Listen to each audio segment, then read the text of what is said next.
नमस्कार बंधुरा AP family फुडे आपनादेर सबाइके स्वागत। आमार चैनेले नतून हये थाकले नित्य नतून रेसिपि पेते प्लिज आमार चैनेलटाके सबस्क्राइब करे दिओ, पाशे थेके सापोर्ट करो। आज के बानालाम छोलार डालेर परोटा। छोलार डालेर परोटा एभाবে बानाले खेते किन्तु भालो लागे और सबगुलो परोटा किन्तु सुंदरभाবে फुलबे, एकटाई किन्तु बाकी थाकबे ना और एटा आलू तरकारिर संगे खेते किन्तु खूब भालोई लागे।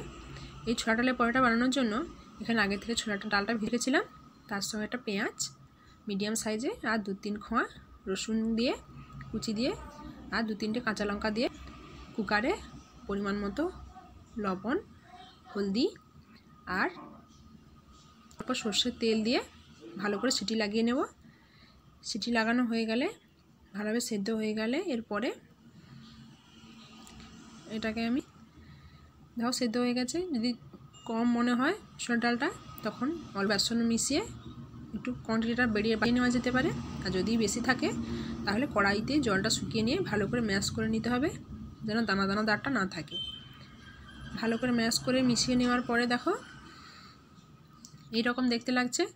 এরপরে আমি আটাটা মেখে নেব। বাড়িতে যে নরমাল রুটি খাই সেই আটা নিয়ে নিয়েছি, দিয়ে দেব পরিমাণ মতো লবণ আর ময়ামের জন্য দিয়ে দেব অল্প পরিমাণ রান্নার তেল, সাদা তেল আর দিয়ে দেব অল্প পরিমাণ খাওয়া সোডা, চাইলে দিতে পারো না চাইলে না দিতে পারো।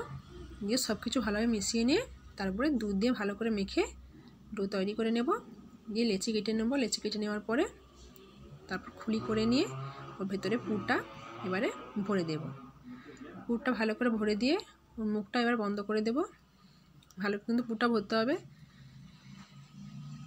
দিয়ে মুখটা ভালো করে বন্ধ করে নিয়ে এবার আমি বেলে নেব। দিয়ে বেলা হয়ে গেলে